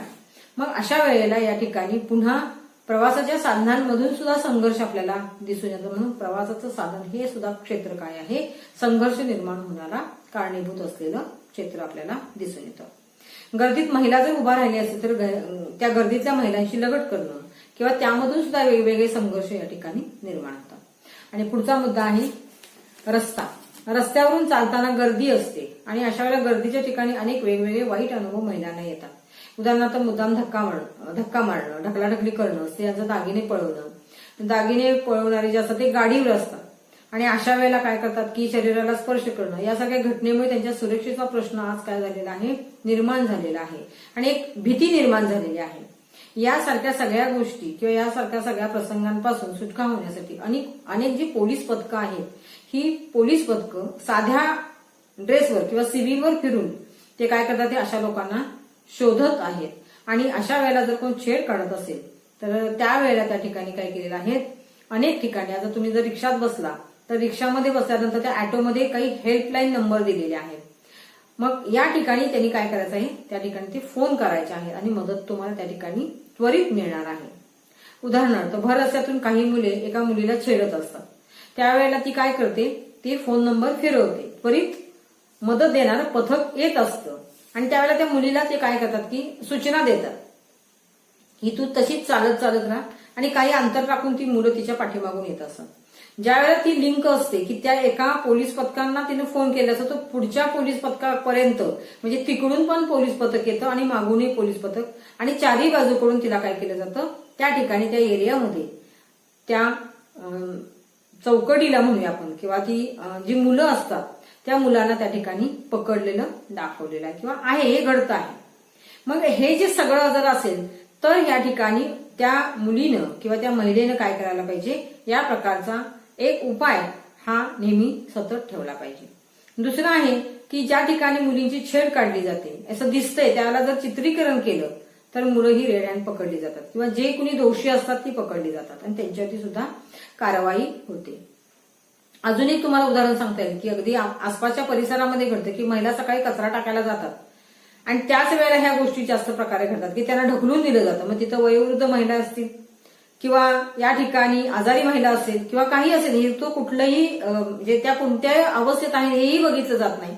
उद्देश तोच असतो की तिच्या म्हणजे सोन्याची चोरी करणं आणि तिला ढकलून दिलं जातं आणि मग त्या ठिकाणी तिचे दागिने पळवले जातात. फिरायला येणाऱ्या सकाळी स्त्रियांच्यावरती सुद्धा अनेक हल्ले या ठिकाणी आपल्याला झालेले दिसून येतात. नक्कीच लक्षात आलं असेल की ही जी क्षेत्र आहेत, विविध क्षेत्र, याच्यामध्ये या सगळ्यांमधून तिचं काय होतं, या ठिकाणी अधिकाधिक शोषणच झालेलं आपल्याला दिसून येतं. तर आजच्या तासाला आपण या ठिकाणी जो बी भाग आहे तो आपण या ठिकाणी पूर्णपणे सविस्तररित्या अभ्यासलेला आहे. घटक 4 मधला आपण आता ए बी हा घटक बघितलेला आहे. आपण आता सी बघत आहोत. लैंगिक छळ सातत्याने घडून येणारी ठिकाणे. कुटुंब, एक शाळा, कामाचे ठिकाण आणि प्रसार माध्यमे. आता या ठिकाणी एजन्सीज ज्या आहेत ह्या सगळ्या, यांचं आपण काय करणार आहोत, त्याची माहिती आपण या ठिकाणी घेणार आहोत. आता आपल्याला माहिती आहे की स्त्रियांच्या बाबतीमध्ये आपण पहिल्या युनिटमध्ये बघितलेलं आहे, दुसऱ्या युनिटमध्ये बघितलेलं आहे, आता चौथ्याही युनिटमध्ये आपण बघितलेलं आहे की तिची जी भूमिका आहे ती चूल आणि मूल एवढ्यापुरतीच मर्यादित ठेवलेली आहे. पण आज आपल्याला जर बघायचं झालं तर हळूहळू याच्यामध्ये बदल होत गेलेले आपणास दिसून येतात. स्त्रिया ह्या शिक्षण क्षेत्राकडे हळूहळू वळू लागल्या, नोकरी करू लागल्या आणि पुरुषांच्या बरोबरीने त्याचबरोबर त्यांच्या खांद्याला खांदा लावून त्या प्रत्येक क्षेत्रांमध्ये काम करू लागल्या किंवा त्यांच्या पुढे एक पाऊल पुढेच त्या टाकू लागल्या आणि त्याच्यातून त्यांची एक स्वप्रतिमा सगळ्यांसमोर आली. तिच्यात ती जी सक्षमता होती ती आपल्या समोर आली, ती सबला आहे हे आपल्याला माहिती होऊ लागलं. स्वनिर्मिती ही तिच्यातला एक अंगभूत गुण आपल्याला दिसून येऊ लागला आणि अशा प्रकारे तिचा जो प्रवास सुरू झाला, अगदी काही क्षेत्रात फक्त पुरुषांचीच मक्तेदारी होती, ती सुद्धा आज काय केलेली आहे, ह्या महिलांनी मोडीत काढलेली आपल्याला दिसून येते. काही क्षेत्रांमध्ये आपण जर बघायला गेलो तर या ठिकाणी फक्त पुरुषच हे काम करू शकतात हाचा कुठेतरी शिक्कामोर्तब केलेला होता. ते सुद्धा या ठिकाणी न भूतो न भविष्यतो अशी ही प्रगती या महिलांनी आपल्याला केलेली दिसून येते. उदाहरणार्थ आपल्याला स्त्रिया जर बघितल्या, आपण विमान चालवताना दिसतात, रेल्वे आहे, ट्रक आहे, रिक्षा आहे, बस ड्रायव्हर, कंडक्टर, नगरसेवक, आमदार, खासदार, सरपंच, पंतप्रधान, राष्ट्रपती, अवकाशयानात सुद्धा त्या झेपावलेल्या आहेत. शास्त्रज्ञ आहेत, संशोधक आहेत, मार्गदर्शक आहेत, सल्लागार आहेत, मोठमोठ्या उद्योगांच्या मालकीन मालक आहेत, अधिकारपदी सुद्धा त्या विराजमान आहेत. आणि अशा प्रकारे असं कोणतंही दल नाही. त्याचबरोबर पोलीस दल आहे, अग्निशामक दल आहे, शेतीमध्ये काम करणाऱ्या, त्याच्यामध्ये संशोधन करणाऱ्या, याबरोबर अनेक क्षेत्रांमध्ये आपल्याला स्त्रिया आज दिसून येत आहेत. आणि या ठिकाणी त्यांनी त्या पद्धतीनं जो एक दृष्टिकोन स्वतःकडे बघण्याचा हा या ठिकाणी प्रत्येक समाजाला दाखवून दिलेला आहे. आणि या ठिकाणी या समाजामधलं जे चित्र आहे मानसिकतेचं, कोणाच्या तर पुरुषांच्या, तर त्या ठिकाणी तिला मात्र या ठिकाणी सामना करावा लागत आहे. हे सगळं मिळवत असताना तिला स्ट्रगल फार मोठ्या प्रमाणामध्ये करावं लागलेलं आहे. समाजातील काही संस्था त्याला खतपाणी घालताना आजही थोड्याशा प्रमाणामध्ये दिसून येत आहे. त्यामुळे त्याचं लैंगिक शोषण, त्यांचा छळ हा या ठिकाणी सुरूच होतो आहे.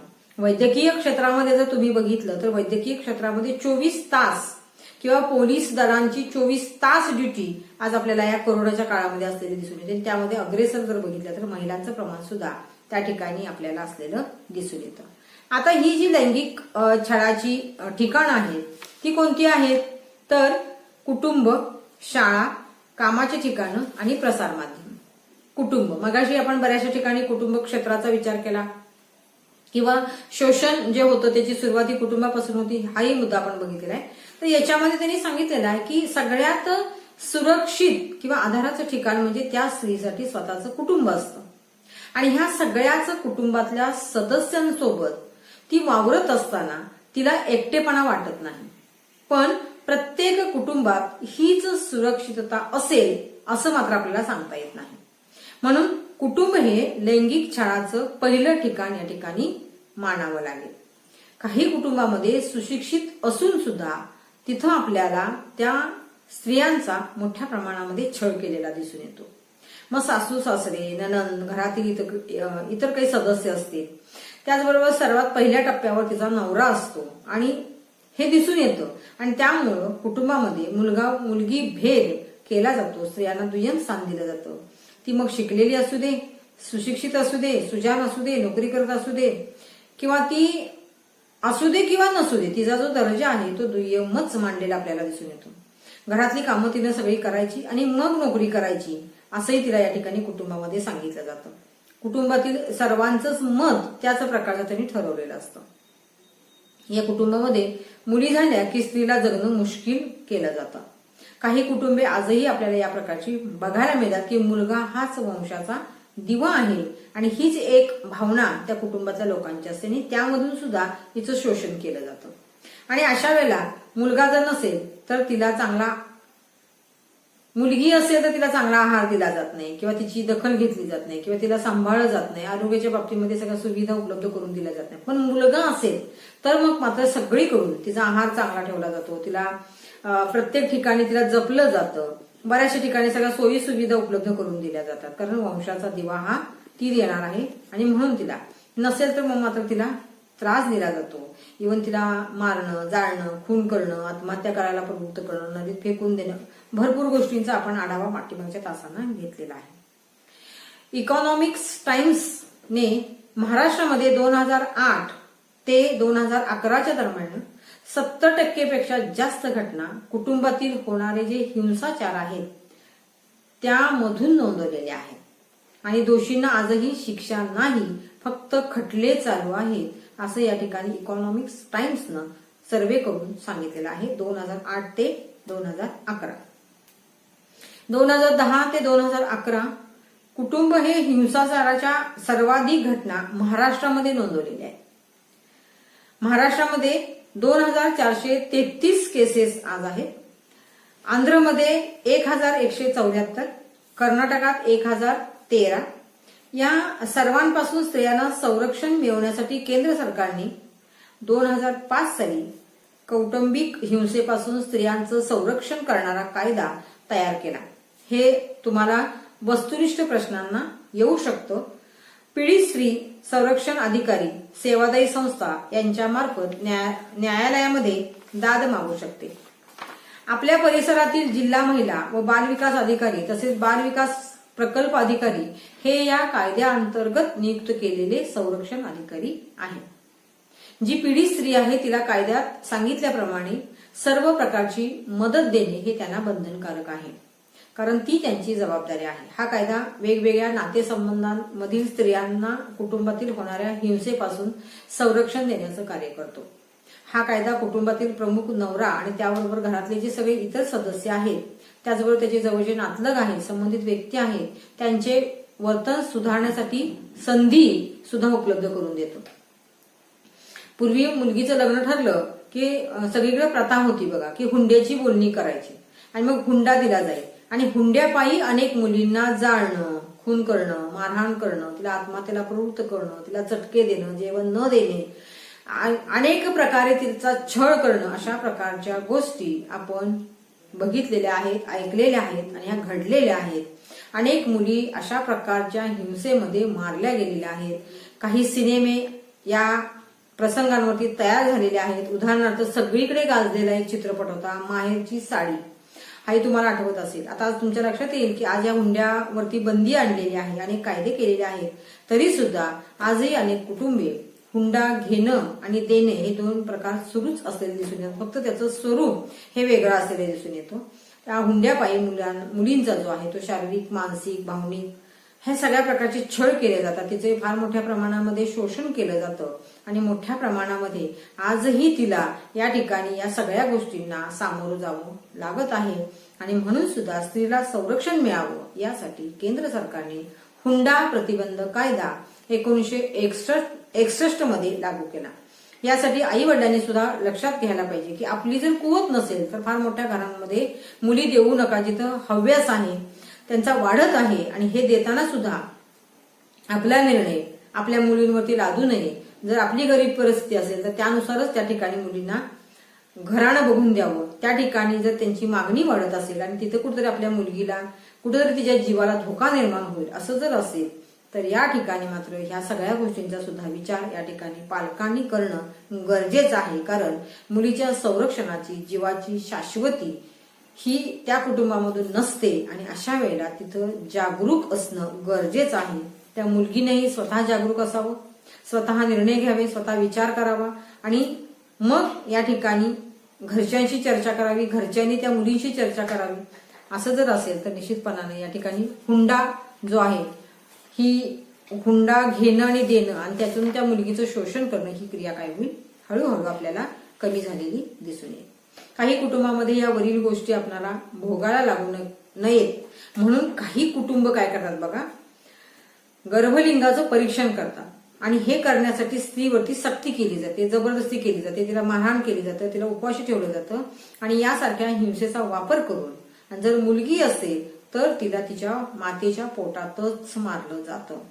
आणि यामुळं आज स्त्रियांच्या संख्येचं प्रमाण आपल्याकडं हळूहळू घटत चाललेलं आपल्याला दिसून येतं आणि यामुळं फार मोठा सामाजिक प्रश्न वाढत चाललेला दिसून येईल. आणि जेव्हा हा अधिक वाढेल त्यावेळेला अधिक मुलींचं शोषण होणार आहे हे नाकारता येणार नाही. म्हणजे ही जी समस्या आहे ही समस्या आपण पटकन नष्ट केली पाहिजे, घालवली पाहिजे. नसेल तर मुलींचं प्रमाण कमी झालं, मुलांचं प्रमाण वाढलं तर पुन्हा मुलींचंच आयुष्य धोक्यात येणार आहे आणि तिच्यावरती अनेक अन्याय, अत्याचार वाढणार आहे. आता वरील सगळ्या ज्या घटना जर बघितल्या तर त्यांचं प्रमाण वाढलेलं आपल्याला दिसून येतं आणि मग या ठिकाणी स्त्रियांचं, मुलींचं, त्या लहान वयातील बालकांचं संरक्षण होणं यासाठी सुद्धा गर्भलिंग परीक्षण विषयक कायदा 1994 मध्ये तयार केला.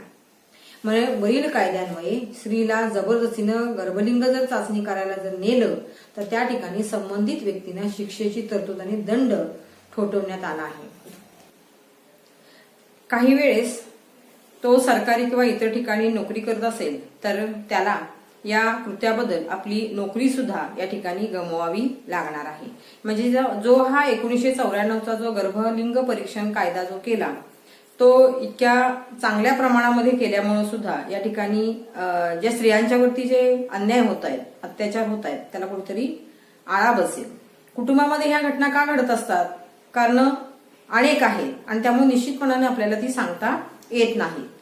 पण त्या ठिकाणी सासरची सगळीच जी व्यक्ती आहेत, ही जी व्यक्ती ह्या ज्या व्यक्ती आहेत, ह्या समाज आणि त्याचा प्रतिसाद, काही मानसशास्त्रीय दृष्टिकोन आणि ज्यांचा छळ होतो त्या व्यक्ती, म्हणजे सासर सोडून माहेरी जाण्यासाठी जागा नसते, अशा वेळेला त्या महिलेला आत्महत्येशिवाय पर्याय राहत नाही. कुटुंबातून खऱ्या अर्थाने शिक्षणाची सुरुवातही होत असते. घरामध्ये जसा या लिंग भेदाकडे किंवा लिंगाकडे बघण्याचा दृष्टिकोन असेल, तसेच ती मुलेही शिकत असतात. कारण संस्कार त्याच पद्धतीनं त्या मुलांना दिलेले असतात किंवा ती मुलं रोजच त्या प्रकारे बघत असतात आणि छोट्या छोट्या या प्रसंगांमधून हा लिंगभाव त्यांच्यावरती रुजवला जातो. दुसरा आहे शाळा. कुटुंबानंतर शाळा हाही एक घटक लिंगभावाबाबत किंवा लिंग भेदांबाबत विचार करताना आपल्याला दिसून येतो. कारण काही शाळा या पितृसत्ताक असतात, जाणीवपूर्वक या गोष्टी शाळेमध्ये केल्या जातात. काही शिक्षकही त्याला कारणीभूत असलेले आपल्याला दिसून येतात. काही शाळा व शिक्षक असा भेद करत नाहीत, कारण जसा त्या भागातला समाज असेल त्याप्रमाणे शाळेची सुद्धा प्रणाली चालवावी लागते किंवा चालते. शाळेला तशी जाणीव जागृती नसते. अजाणतेपणी या घटना त्यांच्याकडून घडत असतात. वर्गात किंवा शाळेत काही पुढील बाबी आपल्याला दिसून येतात. त्या आहेत इथं मुलांकडे अधिक लक्ष देणं, मुलींकडे दुर्लक्ष करणं, मुलांनाच वारंवार बोलवून अनेक कार्यांमध्ये त्यांचा सहभाग घेणं आणि मुलींना जाणीवपूर्वक त्या ठिकाणी डावलणं. मुलांचं उत्तर चुकलं तरी सुद्धा ते बरोबर देण्यासाठी पुन्हा त्याच्यासाठी प्रयत्न होणं आणि मुलींना मात्र पुन्हा उत्तर देण्याची संधी उपलब्ध करून न देणं. मुलींपेक्षा शिक्षण देण्याकडे मुलांकडे थोडंसं जास्त लक्ष पुरवलं जातं, तर मुलींना थोडंसं त्याच्यात कमी प्राधान्य आपल्याला काही शाळांमध्ये दिसून येतं. मुलांनी मोठ्याने बोलले तर ते हरकत त्याच्यावरती कोणीच घेत नाही, पण मुलींनी मात्र जर मोठ्याने बोललं तर निश्चितपणानं त्यांच्यावरती हरकत घेतली जाते. मुलींनी हळू बोलावं, फार मोठ्याने हसू नये आणि ज्या काही गोष्टी समोर येतील त्या सगळ्याच गोष्टींना त्या ठिकाणी बंधन असतं. मुलांनी दंगा केला तर चालतो, मुलींनी दंगा केलेला चालत नाही. अशा अनेक गोष्टी ज्या आहेत की जे वर्तन बदल संपूर्णतः हे अदृश्य स्वरूपामध्ये आपल्याला दिसून येतात. शिक्षक यामध्ये भेद करतात. शाळेमध्ये वर्षभरामध्ये अनेक कार्यक्रम असतात, उपक्रम असतात, सहशालेय उपक्रम असतात. त्यावेळी मुलींचा सुद्धा काही वेळेला लैंगिक छळ केला जातो, तिला दडपण आणलं जातं किंवा भीती घातली जाते. या प्रकारची अनेक उदाहरणे अनेक शाळांमधून आपल्याला दिसून येतात. सर्वच शाळा या ठिकाणी अशा पद्धतीचं वर्तन. शाळेमध्ये अनेक घटक सुद्धा याला कारणीभूत आपल्याला असलेले दिसून येतात. मुलं आहेत, शिक्षक आहेत, प्रशिक्षक आहेत, इतर काही घटक असतात आणि वरील प्रकारांना आळा घालण्यासाठी शाळा, महाविद्यालये ह्याच्यामधूनच आपल्याला एक नवीन समिती स्थापन करण्यात आलेली आपल्याला दिसून येते, लैंगिक छळ प्रतिबंध समिती. आता आपण तिसरं ठिकाण बघत आहोत, कामाचं ठिकाण, वर्क प्लेस. पूर्वी स्त्रियांकडे पाहण्याचा दृष्टिकोन आणि तिचं कार्यक्षेत्र हे आपण पूर्वी बघितलेलं आहे की चूल आणि मूल इतक्या पुरतच मर्यादित मांडलेलं होतं. समाजामध्ये चित्र अशाच प्रकारचं आपल्याला दिसून येत होतं. त्यामुळे तिचं जे घरापलीकडचं जे ज्ञान होतं किंवा अनुभवविश्व होतं हे मिळवण्याचं क्षेत्र तिचं मर्यादित होतं किंवा जवळजवळ तिच्याकडे ते नव्हतं. याचाच अर्थ काय आहे की तिच्याकडे कार्यक्षमता असून सुद्धा जगाशी संपर्क नव्हता, आजूबाजूच्या कुठल्याही गोष्टीचा अनुभव नव्हता, ज्ञान नव्हतं आणि म्हणून तिला तिची स्वतःची प्रगती मात्र कधीही साध्य करता आली नाही किंवा पूर्ण करता आली नाही.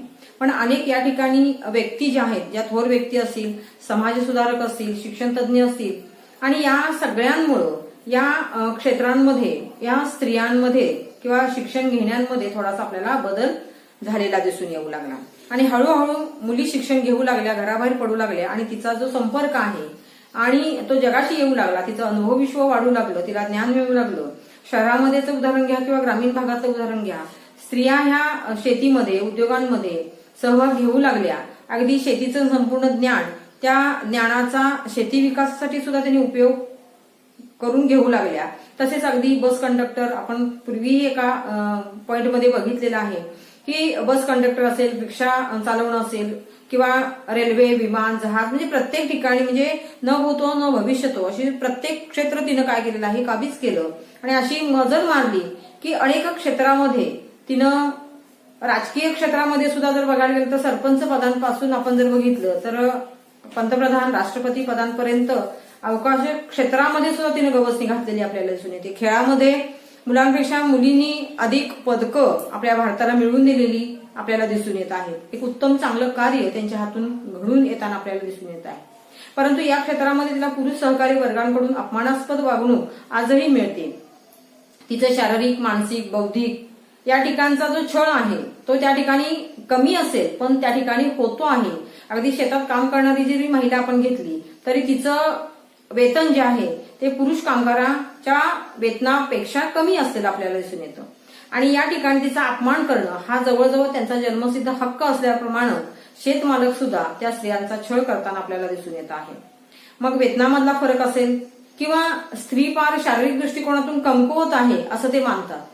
मग शेतमालक पुरुषांपेक्षा स्त्रियांना काय करतात की कमी काम आणि कष्ट जे आहे हे कमी करतायत असं ते दाखवून देत आहेत. या महिला जर अशिक्षित असतील तर त्यांच्या विरुद्धचा आवाज हा उठवला जात नाही. शहरामध्ये सुद्धा नोकरी ठिकाणी शिक्षित उच्च शिक्षित स्त्रियांचाही विविध कारणांनी लैंगिक छळ होताना आपल्याला दिसून येतो. उदाहरणार्थ त्याला बढती देणं, बदली करणं, वेतनवाढ यासारख्या सगळ्या गोष्टींसाठी सुद्धा त्यांना काय केलं जातं, थोडंसं या ठिकाणी हीन लेखलं जातं किंवा दुय्यम दर्जा दिला जातो. पेहराव जो आहे या पेहरावामधून सुद्धा त्यांना घालून पालून बोललं जातं. उदाहरणार्थ त्या ठिकाणी स्पर्श करणं असेल किंवा आणखीन वेगवेगळ्या चित्रपट वगैरे विअर्थी शब्दांचा वापर करणं, ईमेल पाठवणं या सगळ्या गोष्टींचा इत्यादी सगळ्या कृत्यांचा समावेश आपल्याला या सगळ्या ह्याच्यामध्ये सगळ्या दिसून येतो. लैंगिक छळाला प्रतिबंध करण्यासाठी 15 ऑगस्ट 1997 रोजी सर्वोच्च न्यायालयाने विशाखा विरुद्ध राजस्थान या खटल्याच्या निकालात लैंगिक छळ रोखण्यासाठी प्रतिबंध मार्गदर्शक असे आदेश दिले आहे. याचे पालन करणे सर्वांसाठी बंधनकारक आहे. मग याच्यामध्ये कोण येतं, सार्वजनिक खासगी संस्था या सगळ्यांना त्याचं पालन करावं लागणार आहे. उल्लंघन होणार नाही याची जबाबदारी किंवा त्याची काळजी त्यांनी घ्यायची आहे. या ठिकाणी अशा पद्धतीचं कुणीतरी हा कायदा किंवा त्याचं उल्लंघन करेल त्यावेळेला त्यांना त्या ठिकाणी दंड ठोठवलेला आहे, शिक्षा ठोठवलेली आहे. या लैंगिक छळाच्या प्रतिबंधासाठी समिती नेमली पाहिजे आणि यांच्यातर्फे तक्रार निवारणाचं काम झालं पाहिजे. या समितीवर 50% स्त्रिया ह्या सभासद असाव्यात. स्त्रियांनी आपली तक्रार या समितीकडे करावी आणि ही व्यवस्थापन समिती नेमण्यासाठी आग्रही भूमिका घ्यावी, कारण तो त्यांचा हक्क आहे. आणि शेवटचा मुद्दा आहे नंबर 4 आहे मीडिया. भारतामध्ये प्रसारमाध्यमांना अतिशय महत्वाचं स्थान असलेलं दिसून येतं, कारण संपूर्ण समाजातली किंवा संपूर्ण देशातली, संपूर्ण राष्ट्रातली, जगातली सगळी माहिती आपल्याला कमी कालावधीमध्ये देण्याचं ते एक माध्यम आहे. यामध्ये समाजाचं प्रतिबिंब असण्याऐवजी ती समाजाला आकार देण्याचं काम करते. हे संशोधनाअंती आपल्याला दिसून आलेलं आहे. ही प्रसारमाध्यमे लोकशाहीचा कणा मांडलेले आहेत, आधारस्तंभ मांडलेले आहेत. छपाईचा शोध लागल्यापासून आजपर्यंत त्यांच्या स्वरूपामध्ये खूप बदल झालेले आपल्याला दिसून येत आहे. यामध्ये छापील, इलेक्ट्रॉनिक्स माध्यमांचा समावेश असलेला आपल्याला दिसून येतो. आता छापील माध्यमांमध्ये कुठलं आहे तर वर्तमानपत्र, मासिके, नियतकालिके, विविध पुस्तके आणि इलेक्ट्रॉनिक्समध्ये त्या माध्यमांमध्ये टीव्ही, रेडिओ, चित्रपट, इंटरनेट ह्या सगळ्या गोष्टी तुम्ही इलेक्ट्रिकमध्ये असलेल्या आपल्याला दिसून येतात. आज ही प्रसारमाध्यमे इतकी वेगाने धावत आहेत किंवा वेगाने इतकी प्रचंड प्रगती केलेली आहे की जगातल्या प्रत्येक घडामोडी आपल्याला क्षणामध्ये आपल्यापर्यंत मिळतात आणि अशा वेळेला हे जे सगळं आहे ते एका सेकंदामध्ये सगळीकडे प्रसारित होतं. कोणतीही माहिती हवी असेल तर ती आपण उपलब्ध करू शकतो. जसे ही प्रसारमाध्यमे चांगली कामे करताना दिसतात तसे टीव्ही, चित्रपट यातून सुद्धा हे जे चित्रण आहे हे चित्रण सुद्धा लहान वयातच मुलांवरती परिणाम करताना दिसून येतं. उदाहरणार्थ लैंगिक दृश्ये, कथा, चित्र, फॅशन यासारख्या गोष्टींचे अनुकरण मुली मोठ्या प्रमाणामध्ये करताना दिसून येत आहेत. स्त्रीची भूमिका बदलत चाललेली आहे. प्रसार माध्यमे स्त्रियांचं सादरीकरण विशिष्ट प्रकारे करताना दिसत आहेत. यामध्ये स्त्रियांचं सौंदर्य, शारीरिक ठेवण, लैंगिकता, भावनिक व्यवहार, नातेसंबंध, टीव्हीवरील अनेक मालिकांमधून वरील बाबींचा अनुभव आपल्याला येत असतो. जाहिरातीमधून स्त्री एक उपभोगाचे साधन म्हणून सादर केले जाते. अगदी साबणाच्या जाहिरातीपासून ते अगदी वाहनांपर्यंत स्त्रियांची उपस्थिती आपल्याला हा संदेश देताना दिसून येते. स्त्रियांवरती वाढलेले बलात्कार असतील, अत्याचार असतील हे वर्तमानपत्रात पहिल्याच पानावरती आपल्याला छापलेले दिसून येतात. स्त्रियांचं यश आणि प्रावीण्य मात्र शेवटच्या पानावरती आपल्याला असलेलं दिसून येतं. म्हणजे हा इथं सुद्धा आपल्याला भेद किंवा एखादी गोष्ट, एखादा प्रश्न म्हणजे चांगली गोष्ट जी आहे ती पाठीमागच्या पानावर असते आणि जी वाईट आहे ती मात्र पहिल्या पानावरती, फ्रंट पेजवरती छापलेली आपल्याला दिसून येते. चित्रपटाच्या दृष्टिकोनातून आपण बघितलं की नायिका प्रधान चित्रपट थोडेसे कमी आहेत पण नायक प्रधान जास्त आहे, तिथंही दुय्यम स्थान आहे. इंटरनेट हे अत्यंत प्रसिद्ध आणि लोकप्रिय आणि वेगवान असं हे प्रसारित माध्यम आज आपल्या समोर असलेलं दिसून येतं आणि जी माहिती आपल्याला हवी आहे ती आपल्याला मिळत असते. परंतु या इंटरनेटचा वापर सुद्धा या ठिकाणी अश्लील साहित्य, चित्र, व्हिडिओ पाहण्यासाठी होताना आज आपल्याला दिसून येतो आणि ती सगळी गोष्ट जी आहे ती आपल्याला इंटरनेटवरून सहजतेने उपलब्ध होते. जवळजवळ 12% वेबसाईट्स या अश्लील आहेत आणि 25% माहिती सर्चद्वारे आपल्याला मिळवता येते. यावरून असे लक्षात येते की प्रसार माध्यमांद्वारे दाखवल्या जाणाऱ्या विविध कार्यक्रमांमधून, जाहिरातीमधून, साहित्यांमधून लैंगिक छळ हा मोठ्या प्रमाणावरती खतपाणी घालताना आपल्याला दिसून येतो आहे. या ठिकाणी आपण जर हा मुद्दा बघितला तर आपल्याला लक्षात येईल की लैंगिक छळ सातत्यानं घडून येणारी जी ठिकाणं आहेत ती आहेत की कुटुंब, शाळा, कामाचं ठिकाण आणि प्रसार माध्यम. आता ही जी ठिकाणं आहे त्याच्यावरती आपण काय करू शकतो की कुटुंबामध्ये आज सगळेजण शिकलेले आहेत, शाळेमध्ये जर आपण तर पोषक वातावरण असेल, काही त्या ठिकाणी नियम वगैरे नियमावली शाळेमध्ये असतेच आणि त्याचं उल्लंघन करता कामा नये. त्याचबरोबर कामाच्या ठिकाणामध्ये सुद्धा प्रत्येक ठिकाणी आपल्याला जर ह्या सगळ्या गोष्टींसाठी सिक्युरिटी मिळाली, सुरक्षितता मिळाली तर निश्चितपणाने ह्या सगळ्या ज्या गोष्टी आहेत किंवा घडून येणारी लैंगिक छळ घडून येणारी जी ठिकाणं आहेत यांचं प्रमाण हळूहळू कमी येईल आणि प्रसार माध्यमातून आपल्याला काय होईल की जास्तीत जास्त चांगलं जे आहे ते दाखवण्याचा प्रयत्न आपण करू शकतो. उदाहरणार्थ अगदी तुम्हाला जर बघायचं झालं तर आता हा थोडासा वेगळा मुद्दा मी इथं सांगते. कोरोनाच्या बाबतीमध्ये आपण बघत होतो की त्यावेळेला एक्सपायर झालेल्या लोकांची संख्या त्या ठिकाणी जास्त प्रमाणामध्ये दाखवत होती, त्यामुळे अधिक भीती निर्माण झालेली होती. आज काय करतोय आपण की पूर्ण प्रतिबंध केला. तीच गोष्ट इथं जर केली की या ठिकाणी जे स्त्रियांच्या बाबतीमध्ये चांगल्या चांगल्या गोष्टीचं जास्त प्रसार माध्यमाने थोडासा विचार करावा आणि ज्या अनिष्ट गोष्टी आहेत, ज्या या ठिकाणी लैंगिक छळाच्या बाबतीमधल्या गोष्टी आहेत त्यांचं प्रमाण हळूहळू कमी होईल आणि मग लक्षात येईल की समाजामध्ये अशी कुठलीही एकही गोष्ट राहिलेली नाही की त्या ठिकाणी स्त्रियांचा छळ होत आहे.